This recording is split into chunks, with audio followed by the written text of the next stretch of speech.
So as the Battlefield 2042 saga goes into the next round, a petition has been launched on change.org, which has already accumulated over 200,000 signatures. And that petition is trying to get people refunds across all platforms. Okay, so they're basically saying the game was a mockery for every customer who purchased this video game for full $70 due to EA's false advertising. Battlefield 2042 has cost consumers millions of dollars in damages and upset thousands of customers worldwide, which is a fair point. You know, I can totally get behind that, because ultimately what EA did is they sold a game on a premise of a brand that people knew, that people trusted, that people had a certain quality expectation towards. And then they just under-delivered brutally and then refused refunds, which is crazy, actually. If you think about it, it's literally a bit like a robbery, right? Like a scam. You promise something that has happened many times before. In this case, a Battlefield game gets released. It happened many times before, so people pay the money, people pre-order, people trust the brand, and then get ripped off, and their $70 are gone. And just because we can, maybe we should have a look at the comments under this change.org petition. The game is a disaster, not a Battlefield game. The game has been an awful buggy mess that 9 out of 10 times fails to even load from the intro screen on the Series X. The little that I have been able to play shows that developers sold out the soul of Battlefield to make another carbon copy Call of Duty knockoff. I feel totally ripped off, considering I paid $80+ for this garbage. Holy smokes. That's 37 minutes ago, okay? So that's not like from the launch or whatever. I spent $101 on the game. EA told me it would be awesome, but it isn't. I want my money back. Ultimate Edition. Here's someone else saying they spent like €100 for the game. It really feels like they did a pretty good job in convincing people that they need, what is it, like the Ultimate Edition or something. A lot of people seem to have spent that extra $40 on the game or something. I'm signing because this game is a giant effing scam. The largest ever. DICE team can only do the bare minimum. Fire the leadership. And take some accountability for this flaming trash you shipped. Nice. At the same time, EA thought it would be a good idea to deflect a little bit of the responsibility of the horrible launch of Battlefield 2042 away from them, right? So this quote, a statement from Laura Miele, who is EA's chief studio officer, was released just today, and she had the following to say about the launch of Battlefield 2042. We launched in early access on a Thursday night in the US and Friday morning and afternoon in Europe and Asia. The game was stable, the mean time between failure and hours of the game was in the green by industry standards, and the early critical reception was good. It hurts to read this kind of stuff. Every time I read these kinds of statements, it just hurts my brain so much, because it's like someone standing in front of like a burning house and saying, it's going really, really well. What you're seeing behind me either it doesn't exist or it's just in your imagination. I can't explain it right now, but it's not real.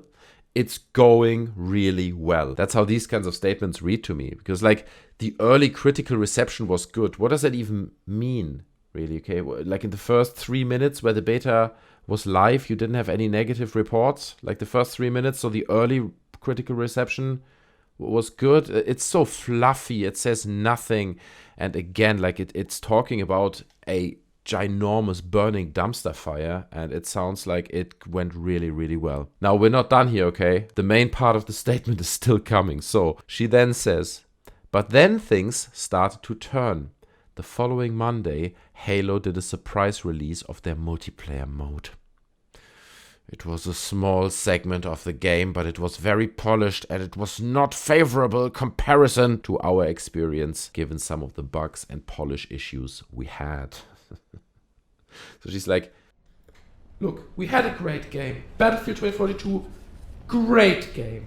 The team did an outstanding job. It is probably the best Battlefield game that was ever made, but Halo Infinite multiplayer came out, and that's why people kind of lost interest. That is the sole reason why people are not playing this game. It is the Halo Infinite multiplayer. Imagine trying to say that without laughing, right? You have to say that as a statement. You have to suppress your laugh. So obviously this kicked off like a massive backlash, and everyone was like, what do you think you're doing? You know, blaming the failure of your game, right? Of the product that everyone says is terrible that you made on the launch of another game. Like, how can you even... And people got upset, okay? People got very angry, so much so that ultimately EA then, in another official statement at some kind of event, denied that they were blaming Halo Infinite for Battlefield's 2042's problem. Actually, that quote, if you read the whole thing, it goes a bit further. She also then blames the pandemic and stuff. Everything is at fault, but the management, okay? The management, that's the only thing that we can know for sure, is that the management at EA did the absolute humanly possible best job that can be delivered under any circumstances, okay? These people did an outstanding job.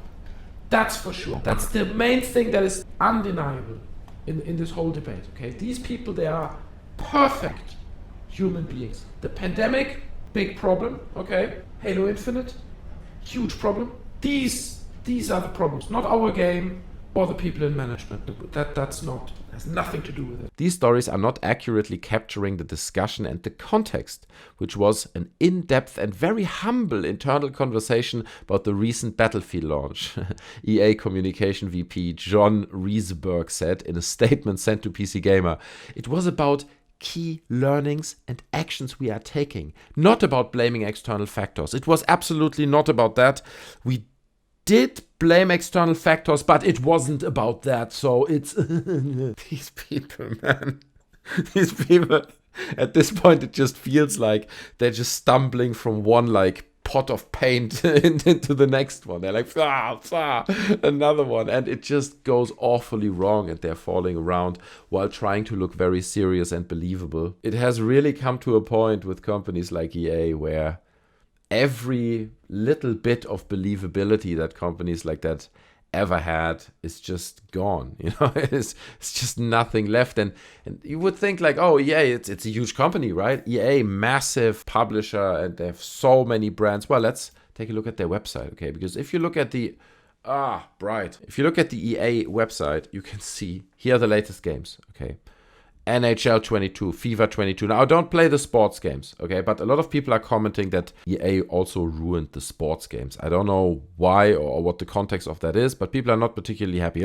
Anyway, so we have Battlefield 2042, sports games, Mass Effect. That's an old game, you know, the Legendary Edition. It's nice, but Lost in Random, that's an indie. Sounds like a one at least. Knockout City. Yeah, Medal of Honor, that's a VR game. It Takes Two, it's a great game, but that's more like an indie, premium indie, but, you know, it's not a Battlefield level kind of game. So, sports games, Hot Pursuit, Remastered, that's getting a bit thin down here. Star Wars Squadrons, a bit more sports. Now, let's assume for a second that EA could potentially, just hypothetically, lose this sports license. So, all these games go away. Maybe another studio starts working on those games. And suddenly, there is really not that much left in the portfolio of EA, okay? Of course, there are more games that are not listed here, like very successful games, like, for example, Apex Legends and stuff that are under the umbrella of EA. But it's not that you're going through this catalog of brands and you're like, oh my God, look, they own this brand and that franchise and that thing. And oh my God. It's like, no. Like if they would lose the Star Wars license or let's say Respawn would decide to go independent and move away and they lose the sport license, there's not much left of EA. Okay, it really feels like looking through these brands and franchises that they have that our perception of the company, or at least my perception, is that it's a much bigger company than it actually is. You know, like I said, imagine some of those brands being gone and suddenly this whole thing crumbles and there's nearly nothing left of it. And now considering that they're screwing up brands that they invested so much time and effort in, like Battlefield, like Anthem, that didn't even make it to market in the end. So it's... I don't know, man. I don't think EA is in a particularly good place. That's my feeling. I guess that's what I'm saying. But I hope that the petition will be successful and that enough people will sign it. We're getting close to 215,000 right now. And in the description, it actually says, suppose this petition receives 50,000 signatures or more. In that case, I will reach out to some of the best class action lawyers in the country to evaluate the case against EA and DICE. Okay, so maybe this will even lead to some kind of lawsuit. I don't know. Maybe the viewers with slightly more legal expertise can leave a comment underneath and let me know whether there's a possibility, right? From a petition like that, 200,000 people, potentially 300,000. Could you you know, start a lawsuit, get enough people on board, and maybe even win a case like this so that a company like EA is forced to issue refunds for people who bought a video game. I don't know. It would be curious, but if that would be happening, that would be certainly an exciting story. Anyway, guys, I hope you enjoyed this little video. If you did, then don't forget to smash the like button. It's down there. While you're down there, also hit the subscribe button, smash the bell and all these things, okay? So you're not missing future uploads, because I would appreciate to see you in another video. Until next time, take care of yourselves, and I'm out. Bye.